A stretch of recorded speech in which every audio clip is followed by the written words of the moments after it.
കൊണ്ടുവന്ന കുട്ടികൾ അല്ലെങ്കിൽ ആ സമയത്ത് അവന്റെ കൂടെ ഉണ്ടായിരുന്ന ആൾക്കാർ പറയുന്ന കാര്യം 3 ദിവസം കഴിയുമ്പോൾ അവർ മാറ്റി പറയുകയാണ്. എന്ത് സ്ലോ ആയിട്ടാ കാർ പോകുന്നത്. പോലീസുകാരുടെ ഇനിഷ്യൽ അന്വേഷണം അറിയാൻ കഴിഞ്ഞ് 6 പേരിൽ ഒരാൾ തന്നെയാണ് ആ വണ്ടി എടുത്ത് മാറ്റിയതെന്നാണ് അറിയാൻ കഴിഞ്ഞത്. ആ ഇടിച്ച വീട്ടിൽ വണ്ടി ഉണ്ടായിരുന്നു. അവർ ഇറങ്ങി വരാൻ എടുത്തുന്ന സമയം 2 മിനിറ്റിൽ താഴെയാണ്. ഈ 2 മിനിറ്റിൽ താഴെ ഒരാൾക്ക് എന്ത് ചെയ്ത പ്രകാരത്തിലാണ് ഒരു വണ്ടി ആക്സിഡന്റ് സ്പോട്ടിൽ നിന്ന് എടുത്ത് മാറ്റാൻ കഴിയുക? അവന്റെ അവസ്ഥയും അവന്റെ ആക്സിഡന്റ് പറ്റിയ പൊസിഷൻസും വണ്ടിയുടെ ആക്സിഡന്റ് പൊസിഷൻസും വെച്ചിട്ടാണെന്നുണ്ടെങ്കിൽ നമ്മൾ അനുമാനിക്കുന്നത് 95 to 98% പ്രോബബിലിറ്റി അവൻ ലെഫ്റ്റ് സൈഡ് ഇരിക്കാനാണ്. അപ്പൊ ആരാണ് വണ്ടി ഓടിച്ചത്? നമസ്കാരം, മലയാളി വാർത്തയിലേക്ക് സ്വാഗതം. ഏപ്രിൽ 6-ാം തീയതി 7-അംഗ സംഘം ഒരു യാത്രയ്ക്ക് പോയി. എന്നാൽ അതിൽ ഒരു വ്യക്തിക്ക് അപകടമുണ്ടായി. ആ അപകടത്തിൽ നേരിയ ദുരൂഹതയാണ് സ്വന്തം ചോരയായ സഹോദരൻ ആഷിഖ് ഇപ്പോൾ ആരോപണങ്ങൾ ഉന്നയിക്കുന്നത്. ഇന്ന് ഈ വിഷയമാണ് ഞാൻ പ്രേക്ഷകരുടെ മുമ്പിൽ എത്തിക്കാൻ ആഗ്രഹിക്കുന്നത്. മംഗലാപുരം പോലീസ് സ്റ്റേഷനിൽ 330/2024 ക്രൈം രജിസ്റ്റർ ചെയ്തുവെങ്കിലും അന്വേഷണമായിട്ട് ഇപ്പോൾ ഡിവൈഎസ്പി ക്രൈം റെക്കോർഡ്സ് ബ്യൂറോയിലാണ് ഇപ്പോൾ ഈ കേസ് ട്രാൻസ്ഫർ ആയിരിക്കുന്നത്.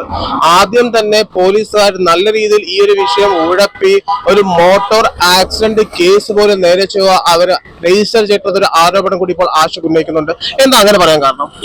ഇല്ല, ഞങ്ങള് പ്രതീക്ഷിച്ചിരുന്നു. ഒരു സാധാരണക്കാരൻ, ഒരു കേരളീയൻ എന്നുള്ള നിലയിൽ നമ്മൾ വന്ന് ഒരു അച്ഛനും ഒരു സഹോദരനും അന്ന് മുതൽ ഹോസ്പിറ്റലിൽ നിൽക്കുന്ന ഒരു അമ്മയും ഇങ്ങനെ ഒരു അവസ്ഥയിൽ കാണുമ്പോൾ ഉണ്ടാകുന്ന ഒരു വിഷമവും ഇതൊക്കെ വെച്ചിട്ട് ഞങ്ങൾ പോയിട്ട് പറഞ്ഞു. ഞങ്ങൾക്ക് ഒരുപാട് കാര്യങ്ങളിൽ സംശയം ഉണ്ടായിരുന്നു. കാരണം ഞങ്ങളടുത്ത് രാവിലെ വെളുപ്പിനെ ഇവിടെ ആ കൊണ്ടുവന്ന കുട്ടികൾ അല്ലെങ്കിൽ ആ സമയത്ത് അവന്റെ കൂടെ ഉണ്ടായിരുന്ന ആൾക്കാർ പറയുന്ന കാര്യം 3 ദിവസം കഴിയുമ്പോൾ അവർ മാറ്റി പറയുകയാണ്. അപ്പൊ അത് എന്തുകൊണ്ടെന്ന് ചോദിച്ചപ്പോഴത്തേക്ക് അത് ഞങ്ങൾ പേടിച്ചുകൊണ്ടാണ് ആദ്യമേ കള്ളം പറഞ്ഞതെന്ന് പറയുന്നത്. കാരണം 3 ദിവസം കഴിഞ്ഞ് മാറ്റി പറയുന്നത് തന്നെ ഞങ്ങൾ പല രീതിക്ക് അന്വേഷിച്ചപ്പോഴത്തേക്കാണ്. അതൊക്കെ ഞങ്ങൾ പോലീസിനടുത്ത് പറഞ്ഞു.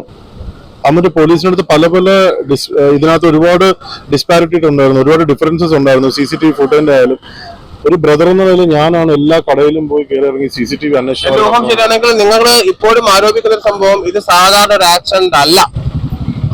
വണ്ടി പിടിച്ച അവസ്ഥയും അവിടെ നിന്ന് ആ വണ്ടി എടുത്ത് മാറ്റുകയും ചെയ്തു. ആക്സിഡന്റ് സ്പോട്ടിൽ വണ്ടി ഇല്ലായിരുന്നു. അവന്റെ അവസ്ഥയും അവന്റെ ആക്സിഡന്റ് പറ്റിയ പൊസിഷൻസും വണ്ടിയുടെ ആക്സിഡന്റ് പൊസിഷൻസും വെച്ചിട്ടാണെന്നുണ്ടെങ്കിൽ നമ്മൾ അനുമാനിക്കുന്നത് 95 to 98% പ്രോബബിലിറ്റി അവൻ ലെഫ്റ്റ് സൈഡ് ഇരിക്കാനാണ്. അപ്പൊ ആരാണ് വണ്ടി ഓടിച്ചത്? ഇനി വണ്ടി ഓടിച്ച് പറ്റിയൊരു ആക്സിഡന്റ് അല്ലെങ്കിൽ ഇതൊരു പ്ലാൻഡ് ആക്സിഡന്റ് ആയിരുന്നോ? പോലീസുകാർ 48-ാമത്തെ ദിവസം ഹോസ്പിറ്റലിൽ വന്നിട്ട് അമ്മയുടെ അച്ഛനോട് വരെ മൊഴി എടുക്കുന്നത്. അതും ഞങ്ങൾ ഹൈക്കോടതിയിൽ കേസ് കൊടുത്ത് അവിടെ നിന്ന് ഇന്റിമേഷൻ വന്നപ്പോഴത്തേക്കാണ് ഹോസ്പിറ്റലിൽ വരുന്നത്. ഒരു മേജർ ആക്സിഡന്റ് നടന്ന് മോട്ടോർ ഒക്കറൻസിന് അവർ കേസെടുക്കുമ്പോൾ ഇവിടെ ഉണ്ടായിരുന്ന ബൈസ്റ്റാൻഡേഴ്സിനടുത്ത് അല്ലെങ്കിൽ ഇവിടെ ആ പേഷ്യന്റിന്റെ അടുത്ത് വന്നിട്ട് അവരുടെ കൂടെ അടുത്തെങ്കിലും എന്താണ് സംഭവിച്ചത്, നിങ്ങളുടെ എന്താണ് മൊഴി എന്ന് രേഖപ്പെടുത്തേണ്ട ഒരു ധാർമ്മിക ഉത്തരവാദിത്വം പോലീസിനുണ്ടെന്ന് വിശ്വസിക്കുന്ന ഒരു മലയാളിയാണ് ഞാൻ. അതവിടെ നടക്കാത്തത് കൊണ്ട് തന്നെ എന്തെങ്കിലും പലതരത്തിലുള്ള ഇൻഫ്ലുവൻസ് ഉണ്ടായിട്ടുണ്ടോ, അല്ലെങ്കിൽ ഇതിനകത്ത് എന്തെങ്കിലും ഞങ്ങൾ അറിയേണ്ടതായിട്ട് ബാക്കിയുണ്ടോ? കാരണം ഞങ്ങളുടെ സംശയം ഇപ്പോഴും അതുപോലെ തന്നെ നിലനിൽക്കുന്നു. ഇവിടെ കണ്ടത് ഒരു പ്രവാസിയുടെയും സ്വന്തം ചോരയുടെയും വിലാപമാണ്. അതിന് എന്ത് സംഭവിച്ചു?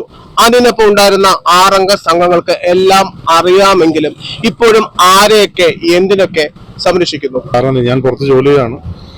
ഏപ്രിൽ 6 വെളുപ്പിനെ ഒരു ഫോൺ കോൾ വന്നപ്പോഴാണ് ഒരു അർദ്ധരാത്രി ഉറക്കത്തിൽ നിന്ന് ഞെട്ടിയാണെന്ന് കേൾക്കുന്നതാണ്. അനുജൻ ഇങ്ങനെ ഒരു ആക്സിഡന്റ് പറ്റി ഹോസ്പിറ്റലിലേക്ക് കൊണ്ടുപോകുന്നു. അപ്പോഴും മുതൽ തന്നെ ഞങ്ങൾ തുരിതരെ ഫോണിലേക്ക് വിളിക്കുന്നു, ഒരു റെസ്പോൺസും ഇല്ല. വീട്ടില് എല്ലാരും പാനിക്കായി.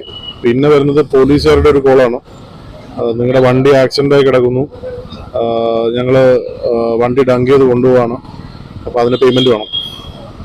എന്താണെന്ന് വേറെ ഒരു ഇതുമില്ല, ഹിറ്റ് ആൻഡ് റൺ ആണെന്ന് പറഞ്ഞു.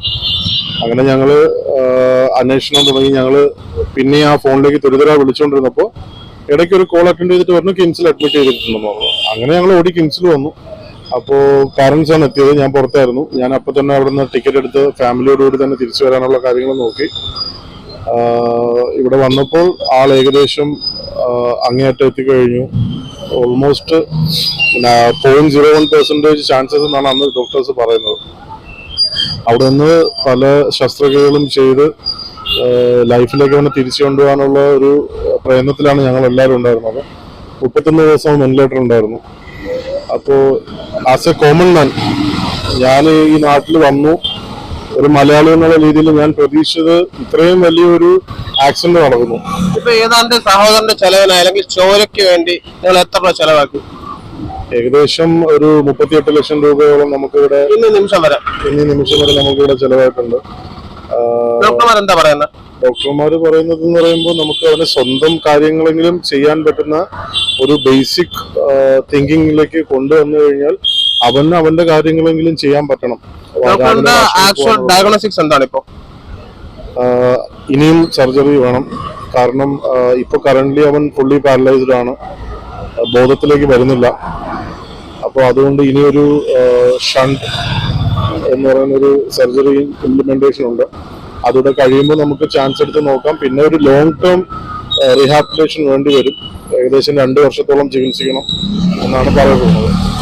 എന്നാലേ അവനൊന്ന് വീൽ ചെയറെങ്കിലും ഇരിക്കാൻ പറ്റുന്ന രീതിയിലേക്ക് വരാൻ പറ്റുള്ളൂ എന്ന് ഞങ്ങൾ പ്രതീക്ഷിക്കുന്നു, പ്രാർത്ഥിക്കുന്നു. 7 അംഗ സംഘം ഒരു നൈറ്റ് ഡ്രൈവ് പോയി. എന്നാൽ ഈ ഡ്രൈവിൽ ഒരാൾക്ക് ഉണ്ടായ ഒരു അപകടത്തെ ചൊല്ലി 6 അംഗ സംഘം ഒന്നും തന്നെ കറക്റ്റ് ആയിട്ട് റെസ്പോണ്ട് ചെയ്യുന്നില്ല. അപ്പോൾ താങ്കളുടെ ആവശ്യം എന്താണ് ആഷിഖ്? എന്റെ ആവശ്യം വളരെ ലളിതമാണ്. ഒരു മനുഷ്യൻ എന്നുള്ള നിലയിൽ, ഒരു സഹോദരൻ എന്നുള്ള നിലയിൽ എന്റെ സഹോദരന് എന്ത് പറ്റിയെന്ന് എനിക്ക് അറിയണം. അവിടെ ഒരു CCTV ക്യാമറ ഇല്ല. രാത്രി 3 മണിക്ക് ഉണ്ടാകുന്ന ഒരു അപകടം. കൂടെ ഉണ്ടായിരുന്ന 6 പേരും സുഹൃത്തുക്കളെന്ന് പറയുന്ന ആൾക്കാർ നമുക്ക് പേഴ്സണലി അറിയാത്ത കുറച്ച് ആൾക്കാരുമാണ്. ഈ 6 പേര് പറയുന്ന മൊഴിയല്ലാതെ ഞങ്ങളുടെ കയ്യിൽ വേറെ ഒന്നും റെഫറൻസ് ആയിട്ടില്ല. അപ്പോൾ ഞങ്ങൾക്ക് അറിയേണ്ടത് scientifically is it an accident. കാരണം ആക്സിഡന്റിന്റെ സിറ്റുവേഷനും വണ്ടി കണ്ട് ഞാൻ പറഞ്ഞതുപോലെ ഞങ്ങൾക്കത് കൺവിൻസിങ് ആവുന്നില്ല, കണ്ട ആർക്കും കൺവിൻസിങ് ആവുന്നില്ല. അങ്ങനെ ഒരു തെളിവുണ്ടായി ഞങ്ങൾക്ക് അങ്ങനെ ഒരു കൺവിൻസിങ് ആയിട്ടുള്ള ഒരു സ്റ്റേറ്റ്മെന്റ് കിട്ടാൻ പ്രാർത്ഥിക്കുന്നു. അങ്ങനെ ഒരു സ്റ്റേറ്റ്മെന്റ് വന്നു കഴിഞ്ഞാൽ ഇന്ന് ഞാൻ കേണപേക്ഷിക്കുന്ന ഹൈക്കോടതിയോടും പോലീസുകാരോടും ക്രൈംബ്രാഞ്ച് ഓഫീസർമാരോടും ഒക്കെ ഞങ്ങൾ പോയി അപേക്ഷിച്ചിരുന്നു. ഞങ്ങൾക്കിത് അറിയണം, ഇതിനു വേണ്ടിയിട്ട് ഒരു ആക്ഷൻ ഉണ്ടാവണം, അന്വേഷണം വേണം.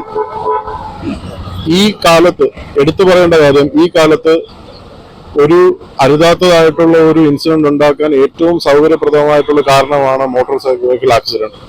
അങ്ങനെ ഒരു മോട്ടോർ വെഹിക്കിൾ ആക്സിഡന്റിന്റെ മറയോടുകൂടി ഇവിടെ അരുതാത്ത എന്തെങ്കിലും സംഭവിച്ചിട്ടുണ്ടെങ്കിൽ ആ സത്യം അറിയണം. അതിനെതിരെ ഞാൻ പോരാടും.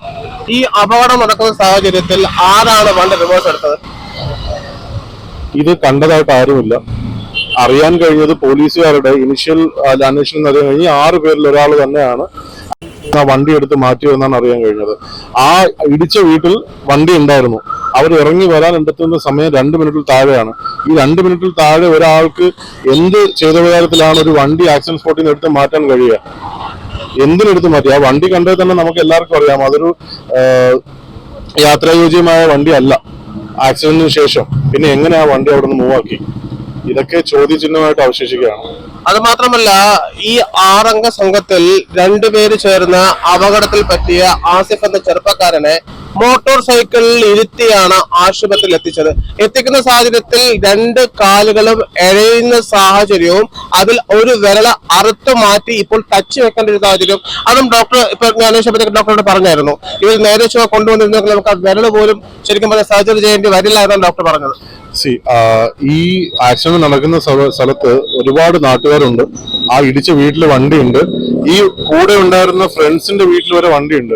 ഇവരിത് ആരെയും അറിയിക്കാതെ ഒരു സോഫിസ്റ്റിക്കേറ്റഡ് ആയിട്ടുള്ള ആക്ഷൻ, ഒരു സ്വന്തം തീരുമാനം എടുത്തു. അത് എന്തിനു വേണ്ടിയിട്ട്? സ്വയം രക്ഷിക്കാനാണോ അത് വേറെ എന്തെങ്കിലും താല്പര്യങ്ങളെ രക്ഷിക്കാനോ ഞങ്ങൾക്കറിയില്ല. ഒന്നുകൂടി ഒന്ന് ശ്രമിച്ചിരുന്നെങ്കിൽ, ഒരു ആംബുലൻസിൽ കയറ്റി കൊണ്ടുവന്നിരുന്നെങ്കിൽ ഇത്രയും വലിയൊരു അവസ്ഥയിൽ നിന്ന് എന്റെ അനിയൻ രക്ഷപ്പെട്ടവന്. ഇന്നിപ്പോ തലച്ചോറിന് 3 സർജറി ചെയ്തിരിക്കുന്നു, വയറിനുള്ളിൽ സർജറി ചെയ്തിരിക്കുന്നു, കഴുത്തിന് താഴോട്ട് മുഴുവൻ ഒരു മൂവ്മെന്റ് നമുക്ക് കിട്ടുന്നില്ല.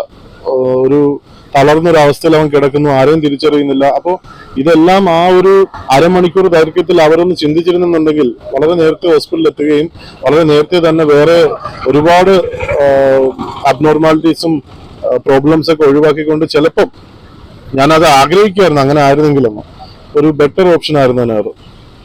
ഈ വിഷയം ഇപ്പോൾ മംഗലപുരം പോലീസ് സ്റ്റേഷനിൽ അന്വേഷണം തൃപ്തികരമല്ലാത്തതിനാൽ ഇവർ ബഹുമാനപ്പെട്ട ഹൈക്കോടതിയെ സമീപിക്കുകയും ഹൈക്കോടതിയിൽ നിന്ന് ഇപ്പോൾ ഡിസ്ട്രിക്ട് ക്രൈം റെക്കോർഡ്സ് ബ്യൂറോയിലേക്ക് കേസ് ട്രാൻസ്ഫർ ചെയ്യുകയും ചെയ്തിരിക്കുകയാണ്. ഇവർക്ക് ഇപ്പോഴും ബഹുമാനപ്പെട്ട ഹൈക്കോടതി വിശ്വാസമാണ്. കാരണം എന്റെ സഹോദരന് എന്താണ് സംഭവിച്ചത് 6 അംഗ സംഘത്തിന് മാത്രമേ അറിയൂ, പിന്നെ മുകളിലിരിക്കുന്ന ഈശ്വരനും. മലയാളി വാർത്തയ്ക്ക് വേണ്ടി ക്യാമറമാൻ സുരാജ് മാൽപ്പത്തിനോടൊപ്പം ന്യൂസ് റിപ്പോർട്ടർ ഷെഫർ തിരുവനന്തപുരം.